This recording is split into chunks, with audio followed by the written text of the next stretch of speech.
India में सरकार को बेनिफिट है इससे थोड़ा, बट पाकिस्तान में उतना नहीं है। So to me it's very surprising कि उन्होंने इनिशिएट किया ये। अगर ये चीज़ इंडिया से होती तो I would have been okay, I can see they are trying to send a message, जैसा कि पानी रोक दिया ना नदियों का, इंडस वाटर ट्रीटी को जो अबेंस में डाल दिया है, that hmm, that is India initiative ना। सो वी कैन अंडरस्टैंड कि वो तो it is like a economic warfare है ना वो। It is not a small thing. It's like saying कि इंडिया ने पाकिस्तान के ऊपर सैंक्शंस लगा दिए, हम्म। पानी रोक दिया, जिसका शायद आपको अगले साल तक नजर आएगा सब नेगेटिव कॉन्सिक्वेंस। सभी को जय हिंद दोस्तों, आप सभी का हार्दिक स्वागत है इंडिया स्ट्रॉन्ग रिएक्शंस पे। तो आज हम साथ मिलकर एक जबरदस्त और दमदार इंडिया पाकिस्तान की डिबेट देखेंगे, जहां पे आप देखेंगे पाकिस्तान के मशहूर पत्रकार आरजू काज़मी को, जो कि भारत में काफी ज्यादा चर्चित हैं, और उनके सामने होंगे डॉक्टर मुक्तेदार खान। वो पैदा तो भारत में हुए हैं, पर उनका दिल पाकिस्तान के लिए धड़कता है और उनका जिस्म आजकल अमेरिका में रहता है। इनकी बातों से आप ये सब चीजें जान जाएंगे। तो ये वीडियो काफी इंटरेस्टिंग होगी, जहां पे ये दोनों बात करेंगे भारत और पाकिस्तान के रिश्ते जो दिन ब दिन कड़वे होते जा रहे हैं। तो ये वीडियो काफी इंटरेस्टिंग होगी, आपको बहुत कुछ जानने को मिलेगा। तो इसे अंत तक देखें, और चैनल पे नए हैं तो चैनल को सब्सक्राइब कर दे। तो चलिए साथ मिलकर ये वीडियो देखते हैं और अंत में इसके बारे में बात करेंगे। जय हिंद, जय भारत। And good evening. मैं हूं आरजू काज़मी और हमारे साथ प्रोफेसर डॉक्टर मुक्तदिर खान साहब हैं। बहुत शुक्रिया सर कि आज आपने ज्वाइन किया। Thank you so much. Thank you very much आरजू, और आपके सुनने वालों को मेरा सलाम, नमस्ते, सत श्री अकाल, vanakkam. Thank you so much sir. Sir, ये हो क्या रहा है कि कभी पाकिस्तान में इंडियन एम्बेसी जो है उसके बाहर जो सिक्योरिटी के लिए रखा गया था, जो कहा जा रहा है कि कई चीजें हटा दी गई और उसके बाद एक वीक तक यही चलता रहा, कुछ नहीं कहा गया ना पाकिस्तान की तरफ से ना भारत की तरफ से। और अब दिल्ली में जो पाकिस्तानी हाई कमीशन है उसके बाहर से भी सिक्योरिटी के लिए जो चीजें रखी जाती हैं खास तौर पे वो हटाई गई हैं, और बल्कि उनकी तो फोटो वगैरह भी आई है, तो कुछ तोड़ वोड़ दिया है कि जिन्होंने ज्यादा चीजें जो है या ज्यादा आगे तक कुछ बना दिया था। ये आपको कुछ आइडिया है कि क्या हुआ है? तो जो इंडिया में जो रिपोर्ट्स आ रहे हैं उसके मुताबिक कि इन्होंने जो प्रोटेक्टिव, आप बजरंग भाईजान मूवी देखे थे हम्म। सलमान खान का, तो आपने देखा कितना प्रोटेस्ट जो लोग आए थे, तो उस जो बैरियर्स लगाए थे प्रोटेस्टर्स हम्म। को, तो वो प्रोटेक्टिव बैरियर्स है कि आप सीधा एम्बेसी ना पहुंच सके, हम्म। राइट। तो वो सारी चीज़ें निकाल दी हैं, अब सीधा रोड पे आ गई है पाकिस्तान की हाई कमीशन। और वो जो उन्होंने कहा कि यहाँ पर इनफैक्ट जो वीज़ा के लिए लाइन भी लगती है, उसकी भी वो हम्म। लाइन उन्होंने निकाल दी वहाँ पर, एटलीस्ट वॉट एवर जो प्रोटेक्टिव मेजर्स वगैरह जो भी उन्होंने अरेंजमेंट किया था, ये कह कर के ये एंक्रोचमेंट है वगैरह। हम्म। लेकिन दिस इज 3 दिन पहले इससे पाकिस्तान ने द सेम थिंग किया था in front of the Indian. तो this is basically tit for tat. Diplomacy में टिट फॉर टैट हमेशा होता है। अगर आप एक बंदे को, किसी जासूस को पकड़ लिया, क्या ये जासूसी कर रहा है, इसको हम डिपोर्ट कर देते हैं, पर्सना नॉन ग्रेटा, तो दूसरी कंट्री इमीडिएटली एक अब दो बंदों को, आपने देखा होगा कनाडा और इंडिया के बीच में जो ट्रूडो के साथ जो झगड़ा चला था, तो एक दूसरे की एम्बेसीज को भगा रहे थे लोग। So this is a normal protocol. तो इंडिया ने नॉर्मल जवाब दिया, एंड आई एम श्योर कि जब पाकिस्तानीज वो डिसीजन लिए to remove protective measures from Indian high commission, तो उनको पता था कि इमीडिएटली इंडिया में होने वाला है। लेकिन आजू I think it was quite stupid, क्योंकि आपके पास उतने प्रोटेस्ट नहीं होते जितने इंडिया में होते। हम्म। पाकिस्तानी उतने हाइपर एंटी इंडियन नहीं हैं जितने Indians are hyper anti Pakistan. तो अगर आप कुछ होगा तो प्रोटेस्ट होगा, तो हो सकता कि कोई स्टाफ ऑफ को कुछ हो जाए। और I mean I don't blame the Indian government इसके लिए, मतलब they have to do it automatically कि आपने क्यों किया हमारे लोगों को निकाल दिया फ्रॉम प्रोटेक्शन। और इसकी पहले धमकियां भी हुई थी, मुझे अच्छी तरह से याद नहीं है, एससीओ समिट के दौरान जब यहाँ पर बिलावल भुट्टो वगैरह आए थे, there was some talk about removing this. और कनाडा के वक्त जब हुआ था तो इंडिया रिमूव्ड वो प्रोटेक्टिव सपोर्ट जो रहता है। तो तो I think that is dangerous दोनों के लिए। कोई सोचिए, कोई भी बंदा गुस्से में आकर मार दिया किसी एम्बेस, बाहर खड़ा हुआ है, आप निकले एम्बेसी से घर जाने के लिए, तो उनको ठोक दिए वगैरह। So that is quite dangerous. मैं अभी रोम गया हुआ था थोड़े महीने पहले, तो वहाँ पर I visited the Indian ambassadors residence, तो मैं बहुत सारी गाड़ियाँ देखा वहाँ पर। बोला इतने सारी गाड़ियाँ क्या करते हैं? उसने ये स्टाफ की गाड़ियाँ हैं, बिकॉज़ उनके अपार्टमेंट्स रोड पर हैं तो दे नीड प्रोटेक्शन वगैरह, और बिकॉज़ डिप्लोमेटिक टैग्स होती हैं, सो नज़र आ जाती है ना। So I think this is not a good thing. इससे कुछ होने वाला नहीं है। इससे ना तो पाकिस्तान की फॉरेन पॉलिसी में चेंज आएगा, ना इंडिया की फॉरेन पॉलिसी में। इट इज़ लाइक सेइंग कि एक दूसरे को गाली दे दी, समझिए आप, डिप्लोमेटिक टर्म्स में। That's all it is, but it is not a good thing. It shows कि things have become worse off than better off. हालांकि बिल्कुल, अगर आपको लेकिन याद है, हम्म, 1-2 महीने पहले we were talking about track two diplomacy, India Pakistan hmm, की, बैंकॉक, वो थाईलैंड। सिग्नेचर्स हो रहे थे दोनों हाँ, तरफ के बिल्कुल, लोगों ये के, बढ़िया वो चल रहा था लेटर भी लेटर। जो आया था एक इंडिया की तरफ से, वो सब खत्म हो गया। अब तो उल्टा हो गया। This is, I mean, we are worse off today than we were say, मतलब ऑपरेशन सिंदूर के बाद चंद महीनों के बाद इतना बुरा हाल नहीं था जितना अब है currently, diplomatically speaking, between the two countries. जी। लेकिन ये तो मेरे ख्याल है यहाँ पे चलता ही रहता है। हम लोगों को तो अभी तक आदत हो जानी चाहिए थी कि हर कुछ दिन के बाद ये सिचुएशन जो है ये खराबी होती है, उसके बाद फिर थोड़ा सा संभाल लेते हैं, फिर खराब हो जाती है। तो ये तो चलता रहता है, नहीं? देखिए, इंडिया में सरकार को बेनिफिट है इससे थोड़ा, बट पाकिस्तान में उतना नहीं है। So to me it's very surprising कि उन्होंने इनिशिएट किया ये।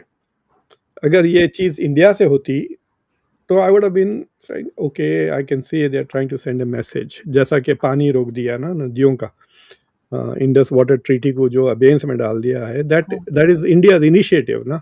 सो वी कैन अंडरस्टैंड कि वो तो, it is like a economic warfare है ना वो। It is not a small thing. It's like saying कि इंडिया ने पाकिस्तान के ऊपर सैंक्शंस लगा दिए, हम्म। पानी रोक दिया, जिसका शायद आपको अगले साल तक नजर आएगा सम नेगेटिव कॉन्सिक्वेंस। बट ये, this is like, I don't no. लेकिन पाकिस्तान में इस वक्त जितनी प्रॉब्लम्स हो रही हैं, चाहे वो कश्मीर साइड हो, बलूचिस्तान हो, केपीके हो, और इमरान खान, अब तो इमरान खान को भी आज हॉस्पिटल शिफ्ट किया जाएगा।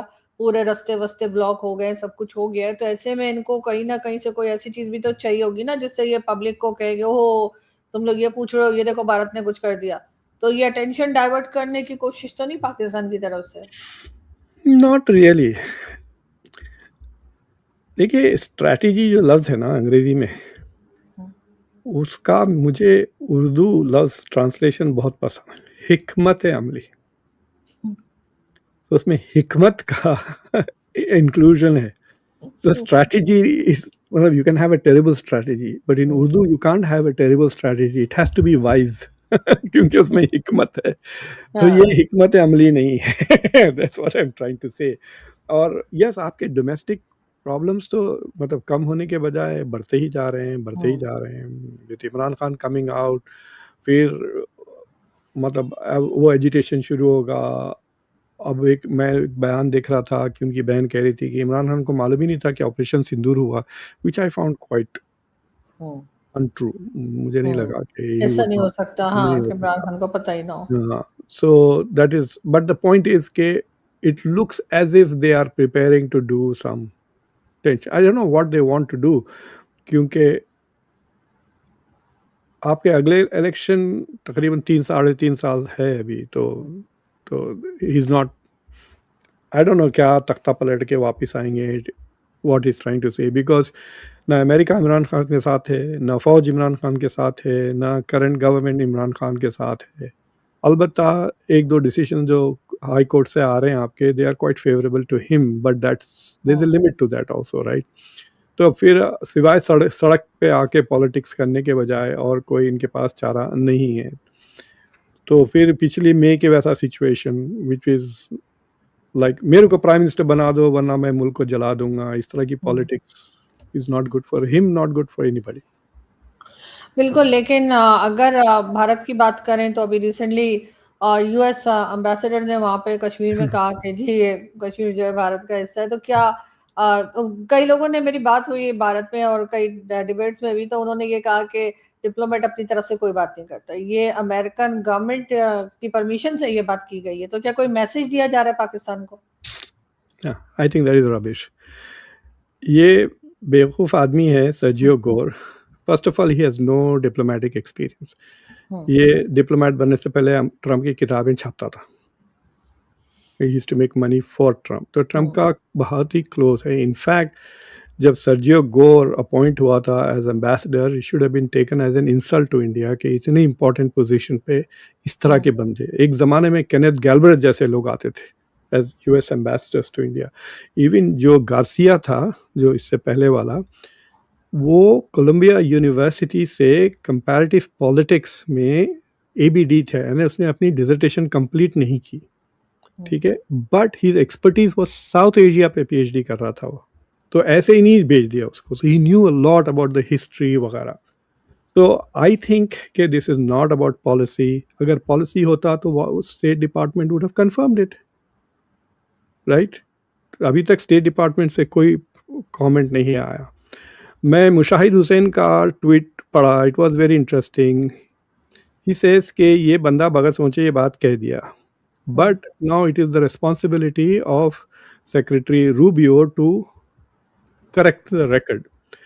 तो आई थिंक ये बगैर सोचे कह दिया है। And he is thinking when he said Kashmir, he meant जो कश्मीर इंडिया में है, it and it is an important part of it.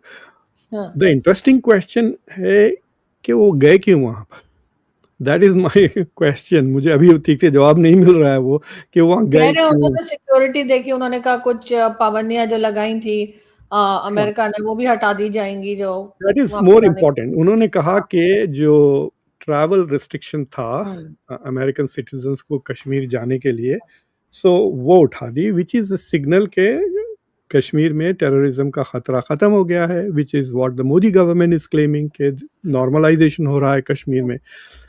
तो I think that is more important from Indian point of view. मुझे मीडिया को उस बात को emphasise करना चाहिए था, ना कि सरजी गौर की ये बात। बट मतलब मैंने आपसे बात करने से 2-3 घंटे पहले I did a show on this.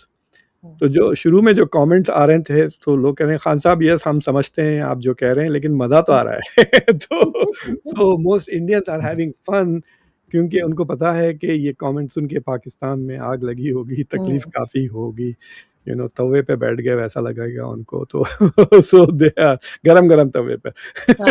तो so I think that is why it is media is also उसको उछाल रही है 2-3 दिन के लिए। व्हाट विल बी इंटरेस्टिंग कि अगर रूबियो या स्टेट डिपार्टमेंट का कोई स्पोक्स पर्सन इस बात को कंफर्म कर दे कि, क्योंकि जो अभी ऑफिशियल पोजीशन जो स्टेट डिपार्टमेंट में है, जो अमेरिका की ऑफिशियल पोजीशन की 2 नुक्ते हैं। एक कि they agree with the UN and the rest of the world कि Kashmir is a disputed territory, और बहुत क्लियर लिखा उन्होंने कि ना सिर्फ इंडिया का जो कश्मीर है वो डिस्प्यूटेड है, बल्कि जो पाकिस्तान और चाइना के कब्जे में है, अक्साई चीन वगैरह, all of that we consider 1, 2, 3 points के हिसाब से करते, we consider all these 3 as disputed territory. तो वो चाइना की अक्साई चीन पे सॉवरेंटी एक्नॉलेज नहीं करते, पाकिस्तान की सॉवरेंटी एक्नॉलेज भी नहीं करते, वो तो आप खुद भी एक्नॉलेज नहीं करते आपके कॉन्स्टिट्यूशन से, एंड इंडिया ऑल्सो की उन्होंने एक्नॉलेज नहीं। लेकिन जो दूसरी पॉइंट है अमेरिकन पॉलिसी की, जो स्टैंडर्ड पॉलिसी है, वो 1972 से है। उन्होंने शिमला अकॉर्ड्स को भी एक्सेप्ट किया, सेइंग के this is a disputed territory but it will be resolve through bilateral means, जो शिमला अग्रीमेंट का सबसे बड़ा मुद्दा था कि इसको इंटरनेशनलाइज नहीं किया जाएगा, इसमें मल्टीलैटरल रेजोल्यूशन नहीं होगा, जो भी तय होगा वो इंडिया और पाकिस्तान के बीच में ही होगा, and that is the American position. हालांकि अमेरिकन खुद उसको वायलेट करते हैं। ओबामा ने एक स्पेशल ऑनवॉय कश्मीर के लिए अपॉइंट किया था। फिर उसके बाद डोनाल्ड ट्रंप ने 2019 में इमरान खान से जब मुलाकात की तो कहा था कि मोदी ने मुझसे कहा कि मीडिएट करे on the Kashmir issue, which the very next day India ने कह दिया कि नहीं, हमने नहीं कहा ये बात। सो आई डोंट थिंक कि पॉलिसी में चेंज आई है। देखिए, पॉलिसी ऐसा नहीं चेंज होती, जैसा कि ताइवान की पॉलिसी है कि America will be strategic ambiguity कहते, कि इट इज़ नॉट क्लियर कि अगर चाइना अगर हमला करता है तो will America protected, it's not very clear. क्योंकि अगर ये बात क्लियर हो जाती है कि अगर ताइवान पे चाइना हमला करेगा तो 100% अमेरिका विल डिफेंड इट, तो ताइवान आज़ादी डिक्लेयर कर देगा, will become an independent country, right? तो तो अभी तक तो वन चाइना पॉलिसी चल रही है, which means officially the US has not recognise Taiwan. तो वो जो स्ट्रेटेजिक एम्बिग्यूटी वो कितने सालों से 25 से, तो बीच में जो बाइडेन ने 2 बार कह दिया कि हम प्रोटेक्ट करेंगे, तो इमीडिएटली द स्टेट डिपार्टमेंट और व्हाइट हाउस ने दूसरे दिन करेक्ट किया कि पॉलिसी में कोई चेंज नहीं आई, सेइंग कि जो बाइडेन ने जो कह दिया वो बगैर सोचे उन्होंने कहा, तो उन्होंने प्रेसिडेंट को करेक्ट कर दिया था, द स्टेट डिपार्टमेंट और व्हाइट हाउस। तो ये बेसिकली सेक्रेटरी रूबियो का जिम्मेदारी है to set the record straight. अगर पॉलिसी में तब्दीली नहीं आई तो all they have to say is that our policy remains as it was before. But अगर वो खामोश बैठे हुए हैं तो ऑब्वियसली पाकिस्तान को तो बड़ी प्रॉब्लम होगी ही, but it is not a confirmation of what he said. और ये कहना कि the ambassador, I disagree with it. ये सर्जियो गोर अपनी क्रेडेंशियल्स एक्सेप्ट होने से पहले पब्लिक स्टेटमेंट्स देना शुरू कर दिए थे, उन्होंने पब्लिक इवेंट्स भी करना शुरू कर दिए थे। सो यस, अगर वो बंदा स्टेट डिपार्टमेंट का ब्यूरोक्रेट होता या कोई एस्टैब्लिश बंदा होता तो मैं एक्सेप्ट करता कि पॉलिसी चेंज होगी and that is a signal that the ambassador is giving, but not Sergio Gor. अगर ये बात रूबियो कहे तो then we can make sense, और जेडी वैंस। बाकी के ऐसे लुच्चे हैं, मतलब चोरों का अली बाबा एंड द 40 चोर वाली बात ही है, ट्रंप एंड 40 चोर। जैसा कि अब ये जैरेड कुशनर को भेज रहे हैं आप नेगोशिएट करने नेतन्याहू से और हमास से, ही इज नोबडी, मतलब he has no job, he is not confirmed, वो स्टेट डिपार्टमेंट में नहीं है, नेशनल सिक्योरिटी काउंसिल में नहीं है, he is not an employ of the US, confirmation नहीं हुआ, स्वेरिंग इन सेरेमनी नहीं हुई, he is nobody but he is going around. मतलब डोनाल्ड ट्रंप ने अमेरिका को एक बनाना रिपब्लिक बना दिया है, यू नो। लाइक ठीक है, मैं अपने साले को भेज देता हूँ, मैं अपने दामाद को भेज देता हूँ, तो मेरे चिचा से बात कर लें, या वहाँ मेरे अंकल रहते हैं आप उनसे बात कर लें। ये ऐसा चलाते हैं मुल्क। तो अगर ये नवाज शरीफ की फैमिली से इतना क्लोज रहेंगे और बार बार मिलेंगे तो ये तो होगा, ये असर तो होगा ना। आदत यहाँ लग रही है। नो, शुरू से अभी एक नया लफड़ा छुड़ेगा का सबसे छोटा बेटा इस साल $150 मिलियन कमा लिया। दोस्तों, मैं हमेशा कहता हूँ ये लोग जितने ज्यादा पढ़ लिख जाए उतने ज्यादा खतरनाक होते जाते हैं। आपने डॉक्टर मुक्तिदार खान को सुना, कैसे इनका जो दिल है वो पाकिस्तान के लिए धड़कता है, चाहे वो पैदा ये भारत में क्यों ना हुए हो। पर मुक्तिदार खान को एक बात का मैं जवाब दे दूं कि हमेशा पंगा लेने की कोशिश पाकिस्तान ने पहले की है, यानी कि हमेशा पाकिस्तान ने इनिशिएट किया है कि भारत से हमेशा कोई ना कोई जो टकराव बना रहे। जैसे कि भारत के हाई कमीशन से पहले पाकिस्तान ने सिक्योरिटी को हटाया था और इमरान खान ने अपने जमाने में भारत के साथ ट्रेड के रिश्तों को खत्म किया था। तो आशा करता हूँ कि वीडियो को आपने अंत तक देखा होगा। अगर आपको वीडियो पसंद आई है तो इसे लाइक, शेयर और हाइप जरूर दे दें, ताकि हम अपनी लेटेस्ट और इंटरेस्टिंग वीडियोस लाते रहें। और चैनल पे नए हैं तो चैनल को सब्सक्राइब कर दें। तो चलिए फिर मिलेंगे ऐसी किसी मजेदार दमदार डिबेट में, तब तक अपना ध्यान रखिए। जय हिंद, जय भारत।